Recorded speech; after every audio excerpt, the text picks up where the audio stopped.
Well, can you hear me tonight?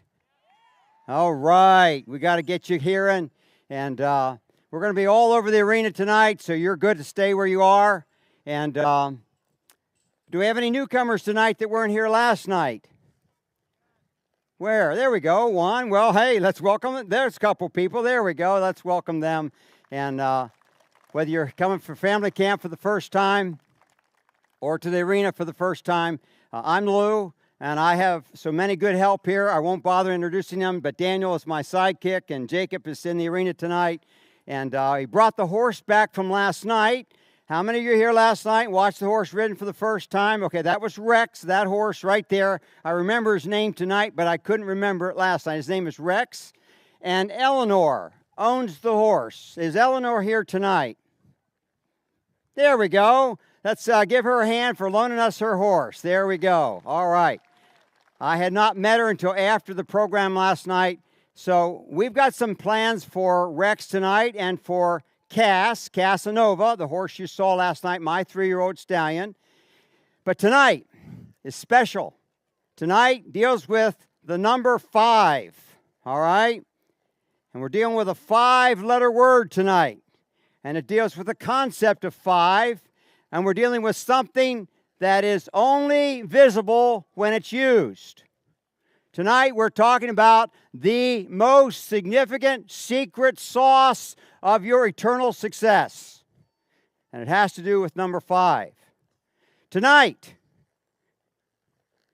this concept of 5 is only given to a particular kind of individual. It's available to anybody, but only on certain conditions. So we want to talk about that tonight, and we're going to talk about growing our purpose. We're going to talk about reinforcing boundaries. We're going to talk about awaiting for a response. We're going to talk about confirming truth. And we're going to talk about grounds to excel. So before I go any further, I'm going to take Cass right here. I'm going to park him, and I'm going to put hobbles on Cass. Hobbles are things that tie his feet together. Some of you parents might be asking if I have an extra pair to sell when I'm done here. And so the horse has to be prepared to understand that he can rest in limitations. So when we put the hobbles on him, he can eat grass, he can look around, but he can't wander off. And I'll take his reins off, and I'm going to go and take Rex. I'm going to teach Rex a few basics about leading. Why? Now, the problem with a vision, and the word is called grace. And God, who's able to make all grace, God, able to make all grace abound, God, able, all grace abound to you and I, so that you and I, having all sufficiency, may abound to every good work. I'll tell you what, that verse doesn't leave any of us wiggle room. And God is able to make all grace abound to you, so that you and I, always having everything we need, have no excuse. We may abound to every possible good work that you and I are called to do. Now, in order to do that, I want this Rex to be a great horse. I'm going to teach him how to lead, because tonight I want to point to that trailer and have him load himself. So I'm going to ask Rex to follow my direction, and he looks at that and goes, duh, what's that for? He's not too impressed. Now, we lead with our left hand. Technically, you lead with your right hand, but we don't ever want to pull a horse along. We want to show him the opportunity. Why is vision so important? Because vision is the basis for discipline. So if I ask, I tell, he goes, duh, I command. Whoa! Notice how the horse aligns himself from me. Okay, he gives me his mouth and his head, and his hip goes far from me. His attitude is in his shoulders, his heart's in his hip. So I ask again. Now you say, well, that's a little strict. No, it's ask, tell, command. These things speak, exhort, reprove with all authority. Let no one disregard you. Why? Because he knows I'm going to follow through. Grace has to become evident. Now, he's not too excited about my vision for him to become great because it requires some kind of discipline. And if I race that, he kind of runs off and gets heavy on the line.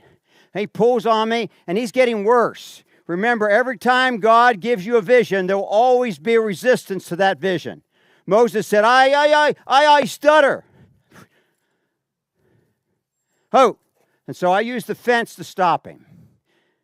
In order to train a horse, we first get him to go, and then we get him to whoa. There's only 3 answers to prayer. Go, whoa, grow. And the horse stops and rests, licks his lips. You can't see it on that side, but that's the case. So we ask him to go. We command him to go. Good. And then he begins to go to the point where we move the horse forward from his hip into his face. He doesn't have to stop, and I won't pull on him. But I'm going to tell him, if you don't stop, you're going to hit that fence. You see, as soon as we associate cause and effect, we begin to become wise. When a culture disassociates cause and effect, your decisions from your outcomes, you become a foolish, unprofitable, apostate world. The longer the punishment of a crime is separated from the act of the crime, the more self-righteous the criminal becomes. There must be an association with a horse within 3 seconds from the time they are. And so when you begin to train a child or a person, you must be expected to invest. Whoa.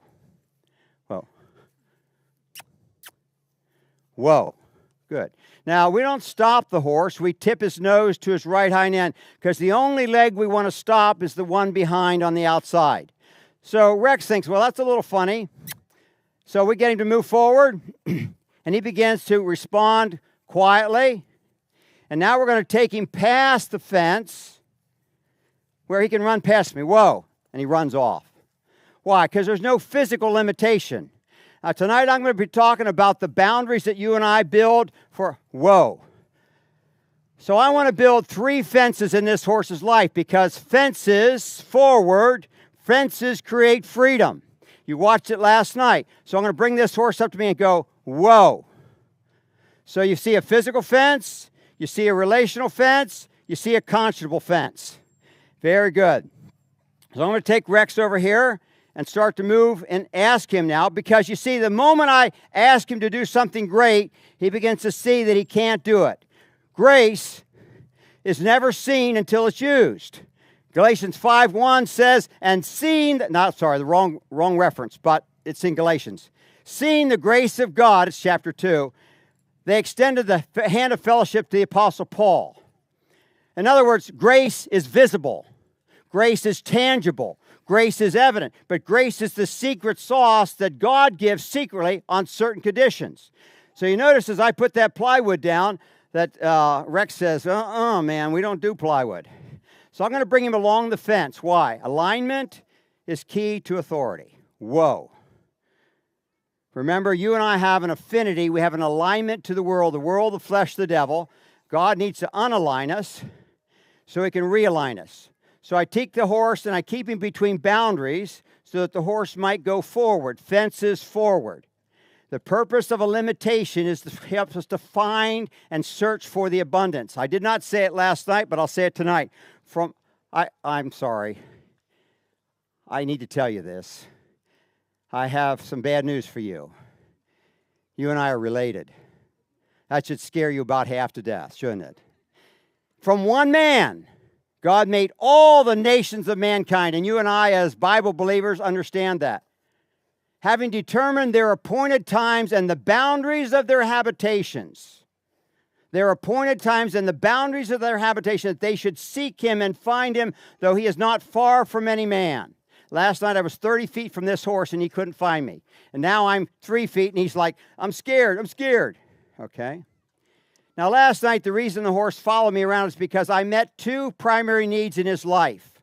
I used consistent fences in his life so that he became secure. I'm doing the same thing right now. I'm building fences. Fences create security. Every animal needs them. Every animal has territories, peck orders, priorities, and established respect. They need boundaries to be secure. Last night I met the need of significance by affirming every responsible decision that he made. And tonight I'm doing the same thing. When this horse chooses to hear my body, my ask, my tell, and step forward, he finds a release. The highest reward for a horse is nothing. He gets to rest. Now that also is the highest reward for you and I, because Hebrews 3 and 4 says that they could not enter the rest because of disbelief and were to labor to enter the rest. That isn't the absence of work any more than war is the absence of conflict, or peace is the absence of war. War is a peace is the result of a war wisely fought. So I put the boundaries on this horse so he has the freedom to know what is expected of him and to rest in that boundary. And you and I, just as truth is confirmed by physical law, relational law, conscionable law, all truth is three-dimensional. Every will of God for our lives can be confirmed physically, relationally, and conscionably. And you and I must be like the GPS that discerns and pinpoints the precise locations and become intentional. Now, I want to load the horse in that trailer over there tonight. Which leg is the most important leg to put in the trailer? How many of you say the left front right here? You folks are in trouble. Come November, you better vote better than this. I'm promising you. How many say his right front right there? A few. I got a couple. Thank you, young people, for volunteering. Thank you. How many say the left hind? How many say the right hind? A few more hands. All right. The most important leg to put in the trailer is the last one. That's rotten, isn't it? No. Folks, it'll always be that leg right there. Why? Because that's the one leg I don't have any control over. So I'm going to put that leg in the center of this plywood right now. Ask, tell, command. This is called principle-based training. If I ask and ask to a horse that knows what to do, I'm enabling this horse to not be obedient. If I just jump in and tell him to do, I'm not expecting him to be responsible. He runs past it, runs through me, not a problem. 1% for 100 days is 100% transformation. So we reward what he does well. We lead him away. Now that last hind leg represents the last 10% of your heart. Now, I don't know about you, but it really doesn't matter who owns the first 90% if you own the last 10%. If the horse flips over backwards 1 out of 10 rides, how safe is the horse? If there's one bullet in a 10-chamber gun, how safe is the pistol? None. If 10% of your heart does not, the last 10% of your heart does not belong to God, friends, you are powerless to do good. This is the most remote part of his life that he wants to have absolute final authority over, and it represents the pride factor in my life and in your life, dear people, and it is the issue that we will all contend with the most, and that is the leg. When I get this leg on the trailer, folks, I close the door and hope everything else is in front of him. Now, I'm going to let him go for a little bit, and just leave him there. Come here. That's fine. And I'm going to go back to Cass. And we're going to work back and forth a little bit, because I want you to understand that while I have a great vision for this horse to succeed and to be without fail successful, I also have the reality that he can run off, he can be negligent, inattentive, but this horse is allowed to eat, allowed to stand there as long as he stays, what? Resting in obedience. So I'll take the hobbles off of him. Grace grows our vision. Why is vision important? Because vision is the thing that gives discipline in a life, gives you a purpose for discipline. So I'll take Cass down here. Here, no, you don't get that yet. Come here, son. And we'll put him down here first. And just as I asked the other horse to come, I'm going to ask this horse to stay. Whoa.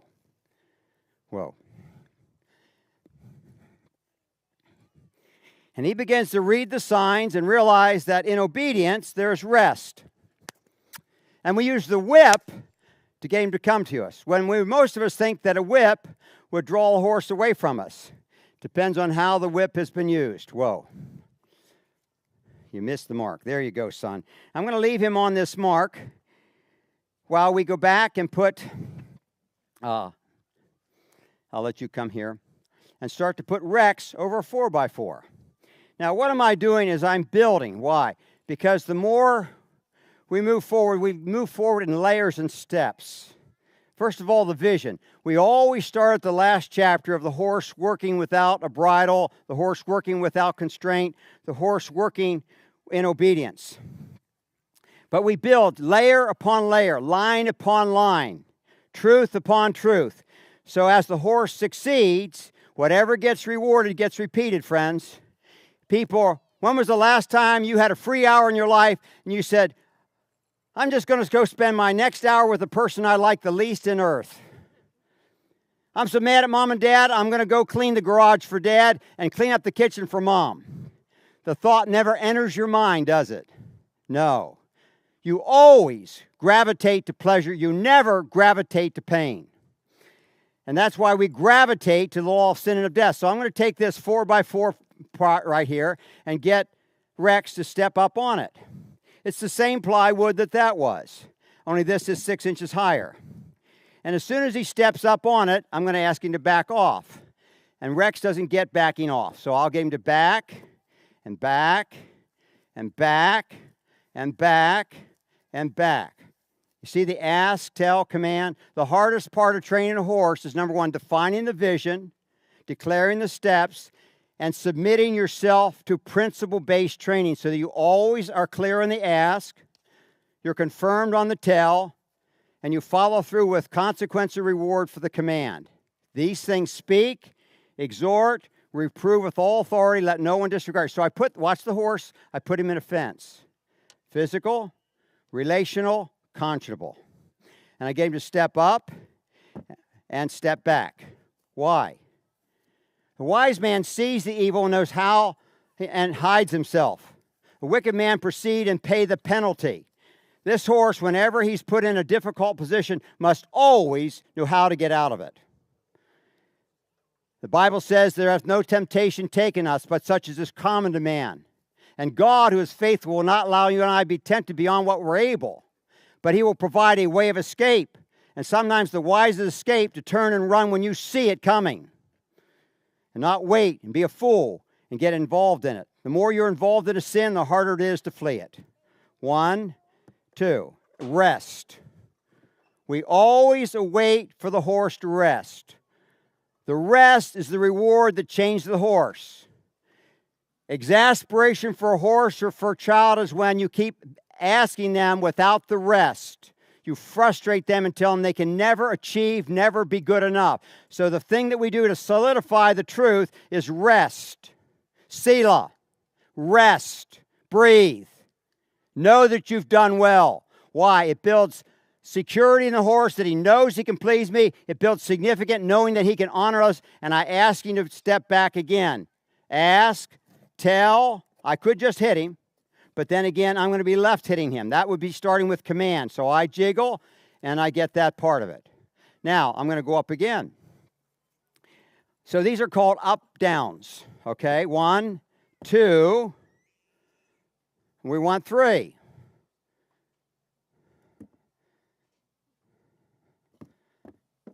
Whoop. A little scared about that. So I'll just put the cue on him and let him stay there.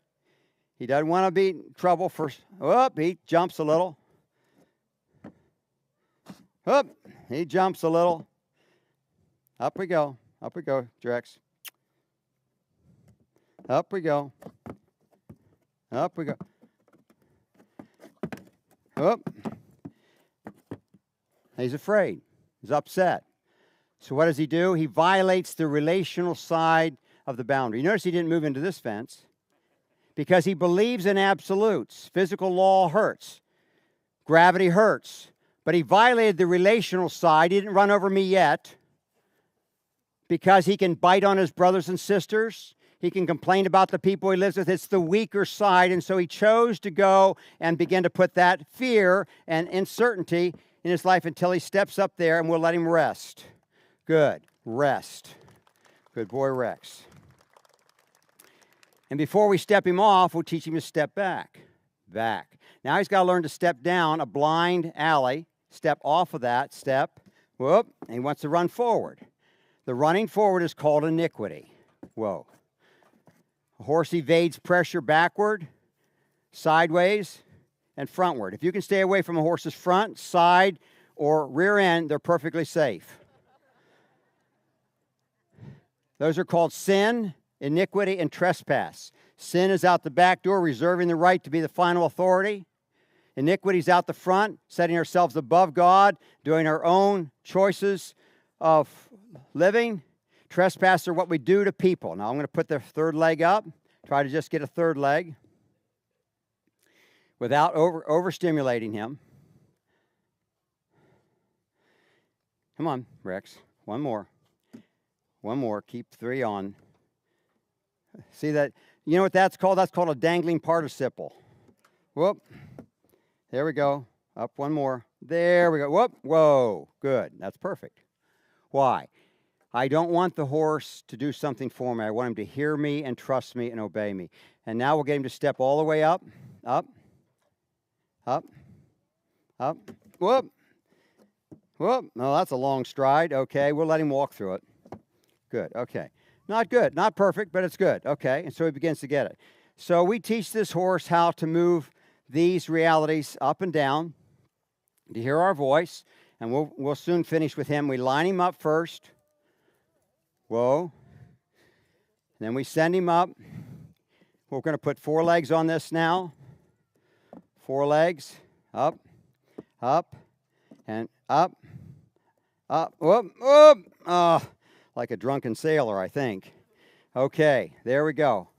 We'll wait till he gets all the way on, and then we'll back him off, and then we'll finish with that part for a little bit. What happens is this horse is understanding boundaries. He's understanding the relationship side. He's understanding rest. He's understanding obedience. And he's also understanding how to honor others. See, he doesn't run over me. Ask, tell, up, up, up, up, up, up, rest. There it is.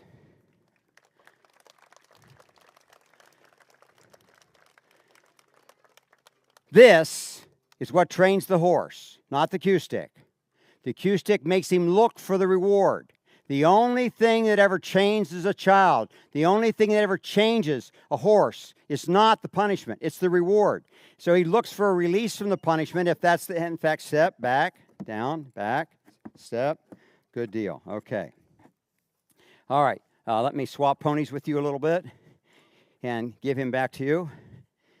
So we understand that when God grows a vision, there's often resistance. I can't do it. It's too overwhelming. You know, and you hear excuses that they all make, that it's not fair, it's too difficult, etc. And God says that he would be with us. He would be his mouth. He finally gives him Aaron and Miriam and so forth to go with him. But Moses ends up doing all the work anyhow.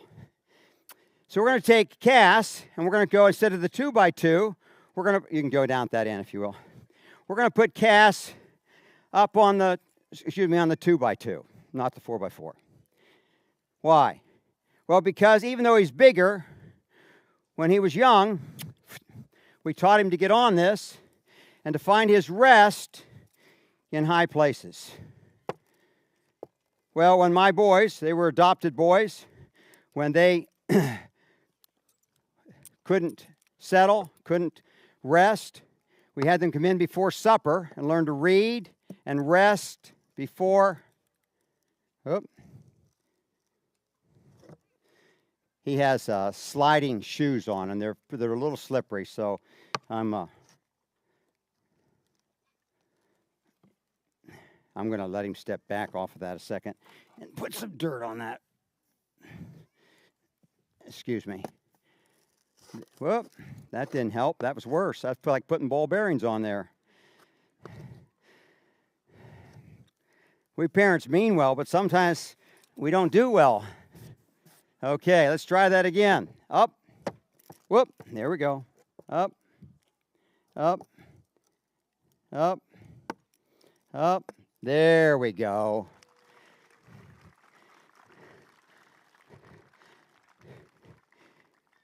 It's like the man who said he wears a 34, but a 36 felt so good he bought a 40. Up. Step down. There you go. Good boy. All right.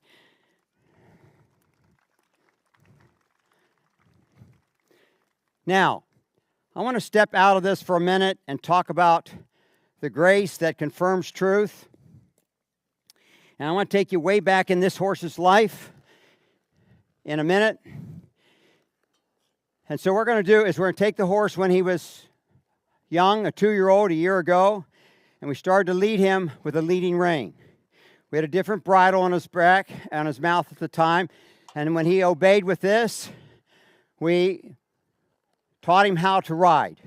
Okay, so what I'm talking about is that when you're training a child, the goal is always to train them for liberty. Where the Spirit is, there's liberty. Now, he looks into the perfect law, the law of liberty, and abides by it. Not even become a forgetful here, but an effectual doer. This man will be blessed in what he does. We are all going to die. Our children are going to live without parents. Our children are going to be on their own. Our goal is to prepare them for the day when they will be on their own and be responsible for the nurturing and development of others, just as this horse. So in the parenting of this horse, I started with basic principles that I could control and direct. The discipline came not in the horse, but as the horse obeyed, I moved my hands within 4 inches of each other so that every time I gave him a directive, I gave him a follow-through to turn to the left. Okay, and so my hands became disciplined until he learned to follow that and become neck-reined. As he became neck-reined with one rein and I pointed, he began to follow that continually. Do I have my roping reins out here? I'll take those. I think they're over here. Did you? Never mind. I'll just tie these. Don't worry about it. Don't worry about it. That's fine.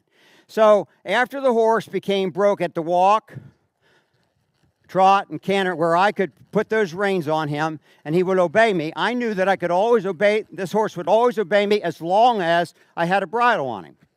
That's also true with your children. It's true with anything you do. And you know what? As long as you look good, it's okay. But you see, I'm not preparing him to obey me. I don't train a horse to obey me. His calling is not to be obedient. His calling is to honor me. That's far above obedience. His call is not to just be safe. His call is to look out for the welfare and protection of others. His calling is not just to make decisions. His calling is to make decisions that bless and protect and benefit others far above. That's the law of liberty that sets others at liberty because of your responsibility. There's no such thing as liberty without responsibility. If this horse doesn't respond to my bridle, I'd be an idiot to take the bridle off. Young people, you want free of the reins. You want liberty. You've got to have responsibility equal to the liberty that's given to you. And parents, you must give liberty equal to responsibility. How does that work? Carefully, diligently, difficultly, scarily. Okay? I've ridden a lot of bridleless horses, but it's always scary. So when I began to get this, after he reined like that, I began to tie my reins or something like that and put them here, so that the horse had the accountability. My life wasn't over. If I cantered him and he listened to my seat and went, walk, good. So we do up-downs. Why? Because every success is not based on performance, based on attentiveness. The number one character trait of all of us is to listen and approve that we're listening by obedience. Up, canter. 1, 2, 3, walk. Walk, I said. Consequence for not hearing immediately. Wow, you're rough. No, I'm not. I have a great horse. I have a great horse, not a good horse. Okay? Canter. 1, 2, 3, walk. And he needs reminded on occasion about those things. 1, 2, 3, trot. Trot. Turn left. Turn right. And so this horse, though he has a bridle on, is showing his obedience to me. Walk.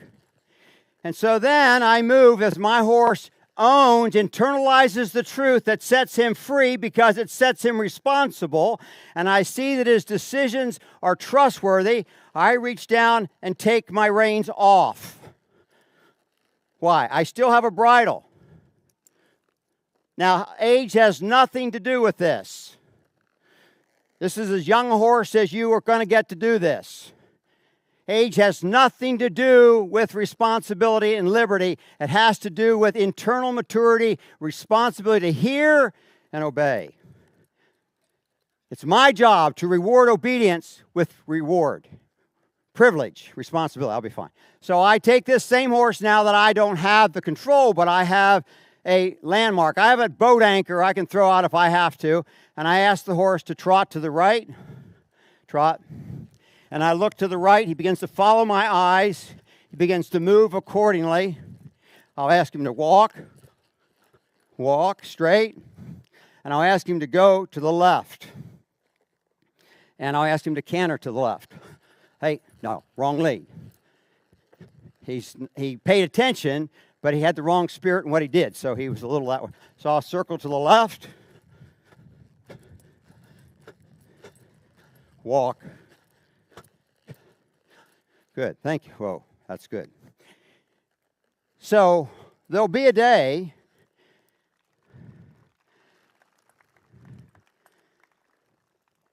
frightening or not, ready or not, this comes. This is what authority is about. Paul said, this authority that was given to me was not for punishment. It was for the building up of others, to empower them to hear and obey.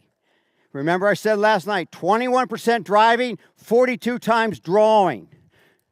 You must be a rewarder of those who take responsibility, those who draw near, because God is a rewarder. He shows himself and reveals himself to those who draw near. Now, I have no backup plan except my relationship. Up, 1, 2, 3, walk. Why does he obey me?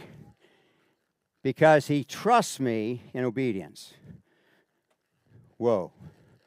Open the leg, turn to 180. Hey, 180, thank you. Go to the right, canter.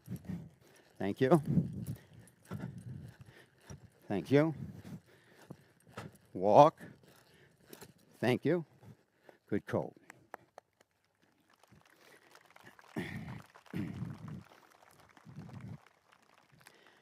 What are we doing?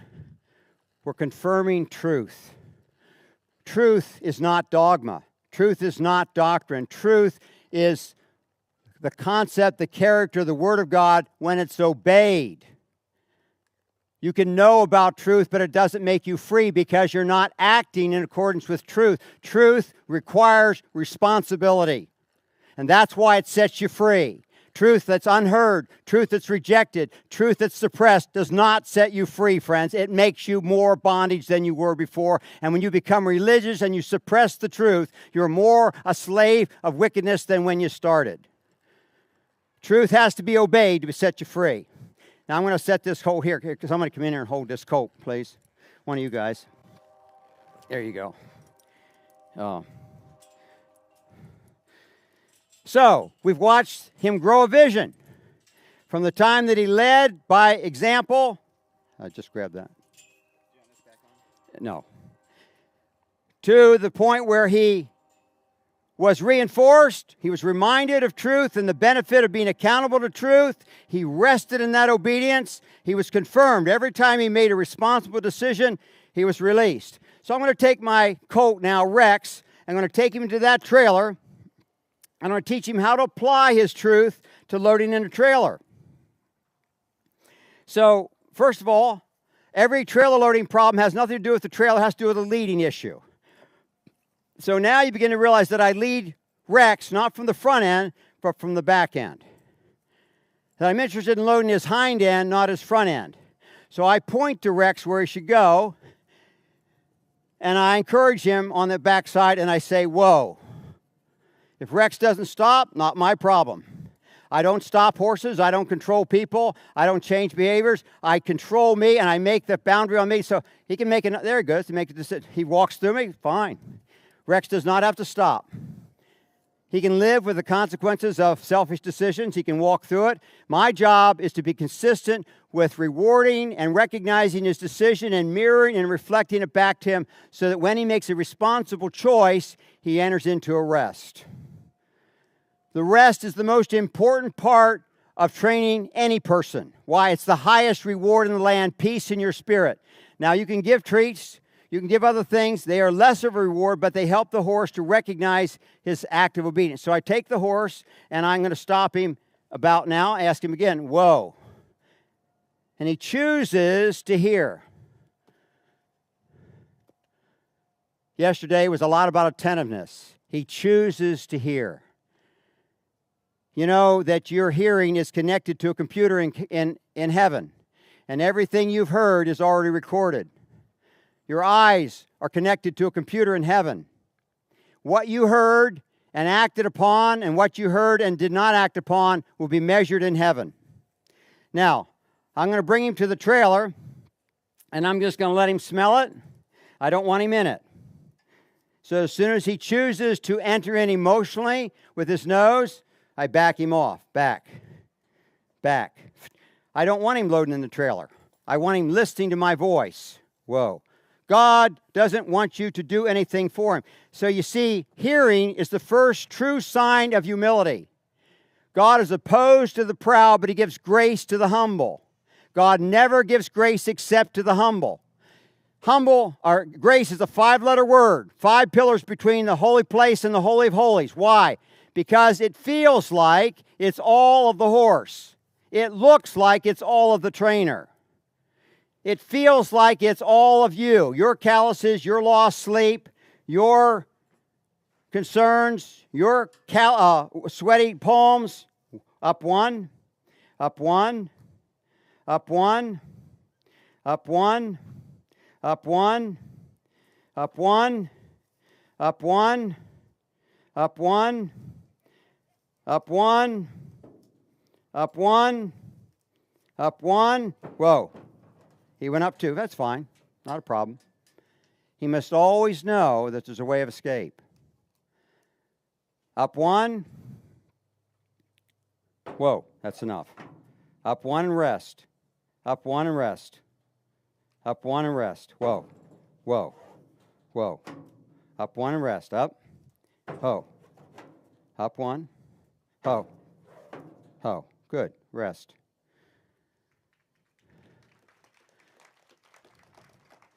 Up 2, up 2, up 2, up 2, up 2 and rest. Good. Rest. The more rest in the equation, like last night, the more likely he is to repeat it because whatever gets rewarded gets, you bet it. You're doing a good job. So I take the horse back tonight now. I'm going to put him on number 3. And we're going to let him step up with number 3 here. This is a high step. He may end up going on all 4, and I get that. But we'll see what we can get done. 1, 2. Let's try 3. 3. 3.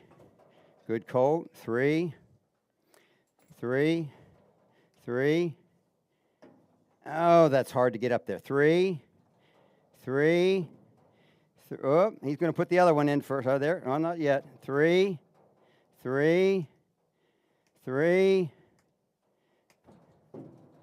That's good. That's good. He tried.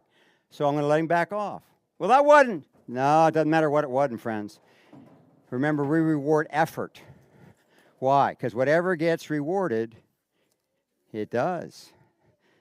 That's why I get to preach the same sermon next year, because you're rewarding me, right? Okay. Here we go again. Number 3. 1, 2. Up. Up. Up. Up. Up. Can't go down the road. There we go. Number 3. Rest. Rest. And back. Very good. You see, the most important part is not that he loads. The most important part is that he pays attention and he obeys me. That's what we need to reward. So when we reward, we're rewarding like last night, a responsible choice, and a response about it. Up here's number 4. Up 4. 1, 2, 3, and 4. Very good. Okay. And back. Back. Back. Ah. And step. Step. Step. Step. Good, colt. And step. Very good.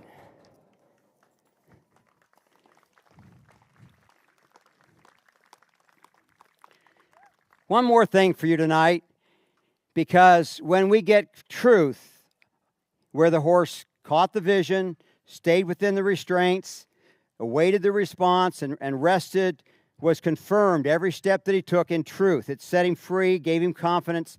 Now it causes him to excel, just like it does this horse right here. So we'll go back to our 3-year-old here, and we'll talk about the 5th part of grace, which causes us to excel. And God, who's able to make all grace abound to you and I, so that you and I, always having all sufficiency, may abound to every good work. 2 Corinthians 9:8. Thank you. And we'll take our colt down here, and we'll dally him on a little bit, and we'll tie him on to Cass. We'll give him a job to do. Oh. Because, as we said before, your decisions always affect others. Now, the liberty of this horse has a direct bearing on my safety, but certainly with Rex and behind. Notice the rope here. Remember the rope last night? It was pretty up. Rex is like, over my dead body. We can arrange that. Hey, ho. Ho. Hey, ho. Ho. Horse 1, lose 0. Walk. Oh.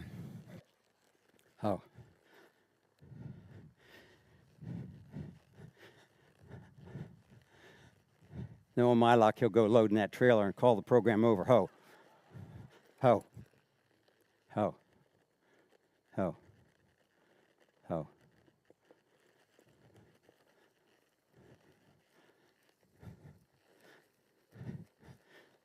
All right, bring in the squad. I think the word on my tombstone is going to be stinking horse. Ho.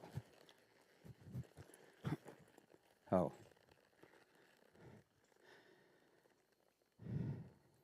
Now, notice how vertical that horse was. He pulled on my horse, and my horse pulled against him, and the horse won. Rebellion. Why? It's authority versus authority. No match. So I may not get this done with this rope. We're going to take this horse sideways. Why? You always deal with a vertical pressure laterally. So we're going to get Rex to follow sideways. Why? He cannot resist me laterally. God uses lateral pressure to deal with rebellion. Conflict, health, finances, always lateral pressure. That's why the 2 commandments he gives us, one's vertical, to love God with all of our heart, mind, soul, and strength, and the other is lateral, to love our neighbor as ourselves. Hey. So I get this colt to move, and notice how I get him to realize that he's moving forward because he's learning to deal with his sibling realities. Lateral pressure. That's how, whoa. The moment, this horse released that line like last night, I make my horse stop. The problem with children training children is he wants to drag him all over the arena like some of your kids want to do to their siblings. And you have to realize, no, your job is not to train the horse. Your job is to obey me. So the moment he releases that line, bring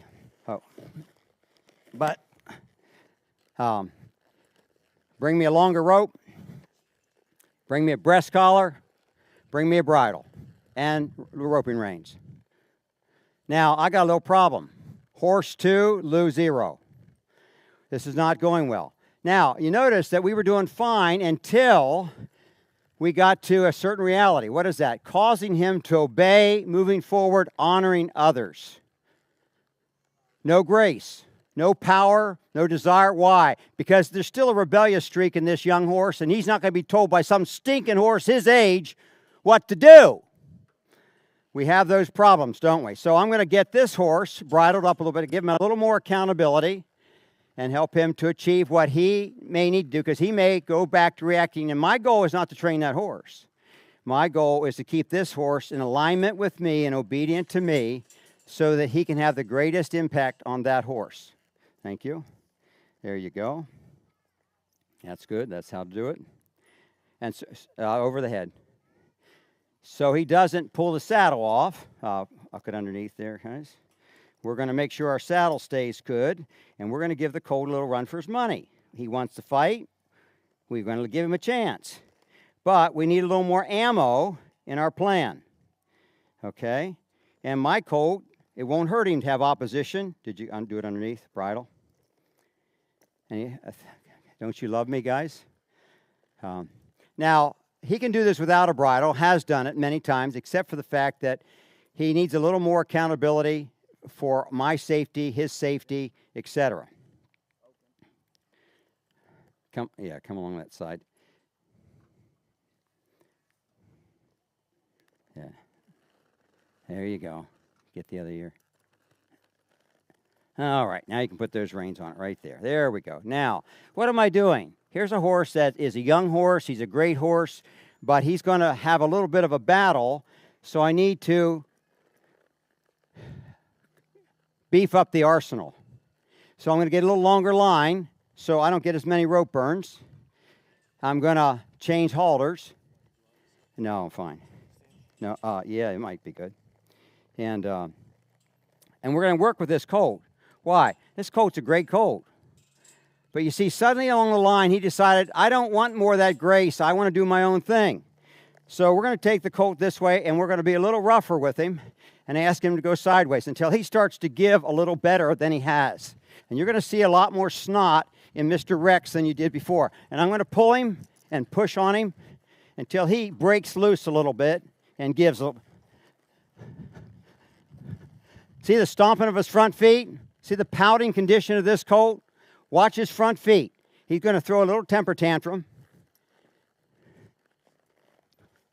See that temper tantrum right there? Who are you to tell me what to do? Well, that's cute, as long as it's not your child. So we're going to, now watch, the moment he decides, there it is. There it is. What happened? He quit pouting, stomping his feet, and said, oh, all right. All right. Still a little bit uneasy. So what do we get? We got barely responsible action and definitely not a responsible attitude. No grace. Grace only comes with humility. Grace only shows up when there's humility. Humility only happens when you accept full responsibility for you, your decisions, and your attitudes. That's when grace shows up. And grace is visibly, tangibly evident in all that we do. And that's what God wants to be, the kingdom representative issue. The grace. For you saved is not, for by grace are you saved. It's the work of God that changes. So I move the colt off till he comes a little closer. He may be pouting, but he's being a little more obedient and a little more resolved to hear. Good boy, Rex. Good boy. Good boy, Rex. And he needs encouragement. So while he may be snotty and giving us a rough time, we're going to make sure that we're going to catch him doing the right thing and rewarding, even in the midst of that. Why? Whatever gets rewarded gets repeated. And so he just got rewarded 2 times for throwing a hissy fit. He won both times. He got rewarded for a temper tantrum. He got rewarding for stomping his feet and pouting and throwing his food on the floor.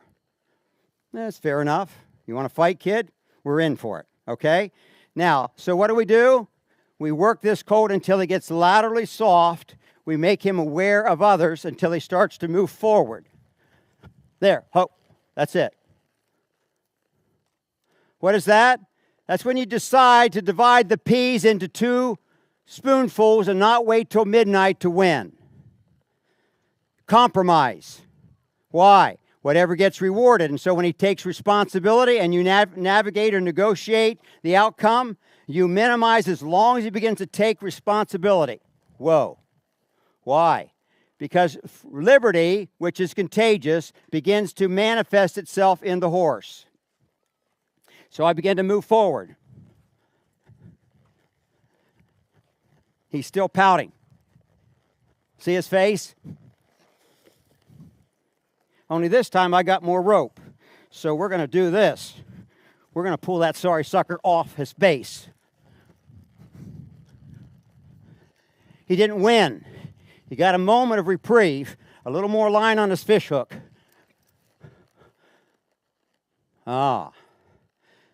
The purpose of this authority is to build up, not tear down. And that means we're going to stick with this horse until he wins. We're going to do whatever it takes for him to achieve greatness tonight. And so we're going to, now watch what happens. Watch what happens. He's still, there he breaks loose a little bit. By the way, hello. Everything in this world is designed to be stewarded. Everything God made will kill you. Everything that is stewarded will become fruitful and profit you. Heat, fire, wind, energy. Whenever something is not stewarded, it brings a consequence to others. Who is paying the price for this unstewarded horse? Who is paying the price for his irresponsibility? There it is. There it is. Good. My horse. God made it so that there's no unstewarded issues that somebody doesn't pay a price for. Why? Because the law of the land, the freedom of the land, becomes with the responsibility of the land to be governed, to be supervised, to be stewarded. When you have talents that are not harnessed to God, somebody else pays the price for your lack of availing yourself with those talents in the kingdom of God. This horse, when he is unstewarding, he's making my horse pay the price. That's not freedom of speech, friends. That's irresponsibility of speech. So I keep him moving until he begins to what? Demonstrate grace. You're going to see grace tonight real clearly. 1, 2. See the pouting? Angry, defiant. You have no right. So I'll turn him. We're going to keep going until this horse wins. This has nothing to do with loading a horse. It has to do with how the horse is before you take him to the obstacle.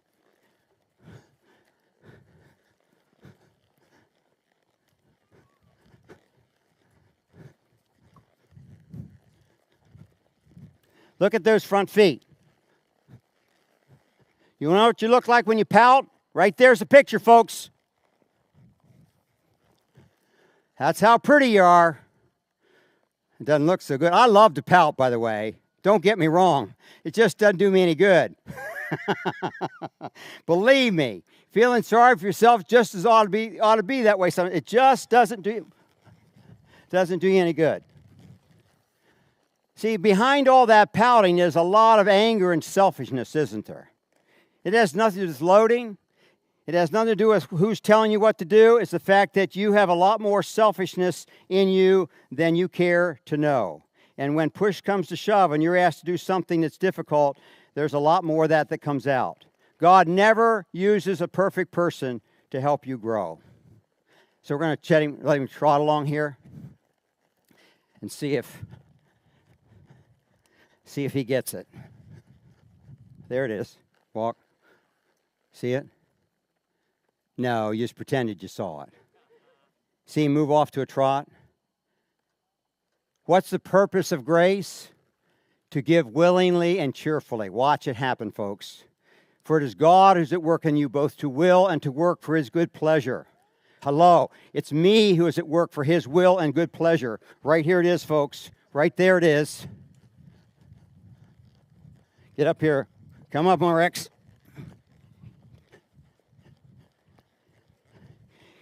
He looks like a giraffe when he does that, doesn't he? So tonight you get to see all this wonderful concept of grace. And let me tell you what it looks like without it. You're seeing it right in front of your eyes. Why? Arrogance, self-righteousness. He has no vision to want to give more. So he pouts and so what do? I don't work about training him. I worry about keeping my life and my horse in obedience. There it is. Whoa. And the moment he decides to get it, whoa. And my horse is not designed to train him. His job is to obey me and to learn through difficulties how to be an even greater horse. Good colt, Rex. Good boy, Rex. How will I know? Very simply. You'll know it too. Why? Because grace is visible. When this horse humbles himself and hears, you're going to see his body become my temple. First evidence of grace is what you do with your temple. Where your eyes go, where your ears go, where your priorities go, where your values go. The first evidence of grace starts not with others. It starts with you and your use of your temple. So, obviously, we have a temple problem here. My body says, I do what I want. I'm not hurting anybody. Okay? Let's see what he does. There it is. Quit. Good boy. Willingly and cheerfully. Grace showed up. A responsible choice, a responsible attitude.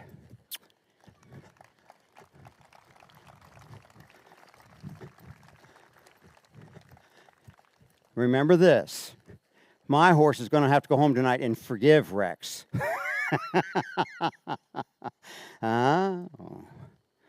Remember, the Christian suffers the dirt of the irresponsible.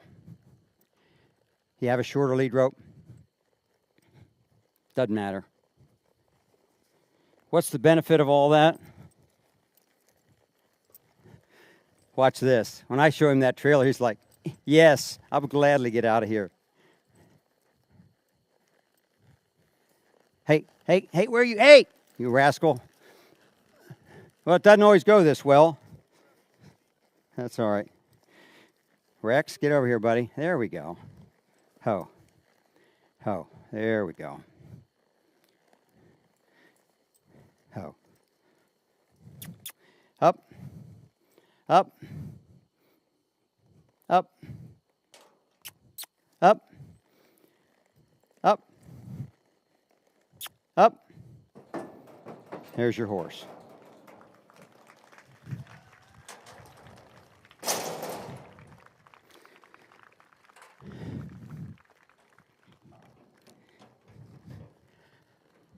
Now, some things didn't go as planned tonight. Well, that's okay. They went as God planned. Why? Grace is often very, very messy in the achieving of it. There's anger, fear, frustration in our best of perfect homes as families. True families are messy. And pride is a reality that plagues all of us. It's a disease that will be with us for eternity. Or not eternity, to this temporal life, not eternity. One day, fortunately, we'll be free of that. And my horse is a good horse, great horse. But tonight, because it cost him more to deal with a difficult person, he needed a little more accountability for obedience, because as a young horse, he's also being protected in the ministry from losing heart.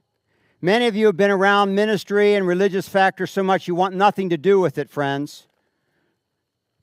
I'm worried less about that horse obeying me than I am protecting this horse's heart through the process and his overreaction to things that cost him. How do I know that? Because once a pastor, always a janitor. You're always cleaning up messes. You're always dealing with company. You're always dealing with accusation. You're always dealing with unevenness. And this horse is a great horse called to a great purpose. But in the process, he, being the son that remained home, may have more difficulty to deal with than the son that went away. Grace. So my horse tonight got a chance to practice. So what am I going to do? I'm going to put this rein down like he's bridleless again, and I'm going to finish on the right note. Canter. Canter. Walk. Thank you. So he begins to remind that every time I choose to listen to him, walk, and not him, I win. There are many voices in life. You are who you listen to. Canter. Whoa. Thank you.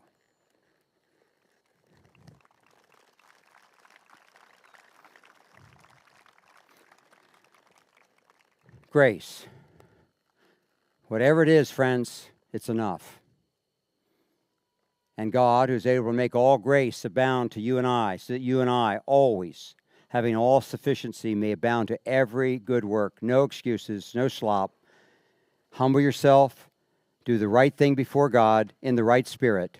You will be rewarded. Let's pray. There's somebody here tonight that's struggling. Maybe they got a cold on them like Rex tonight, throwing a temper tantrum. A marriage that's in trouble. A family that's conflicted. Remember, it was not Rex's job. It was not Cass's job to train Rex. It was Cass's job to obey me and stay truthful and forgiving and kind, but faithful. Your job is not to change others. Your job is to represent the truth according as you understand it in your life to the best of your ability, and let God do the work in changing those around you. Others may throw a temper tantrum. They may pout. They may resist. But remember, just be faithful in the calling that God has called you to. Why? Demonstrate grace, experience grace, so that others may benefit from grace. Father, thank you for our time tonight. In Jesus' name, amen. Come by the store if you want. This is the last night the store will be open. So if you want to talk any shop over here, and I'll be here to answer any questions. Have a great evening. Thank you.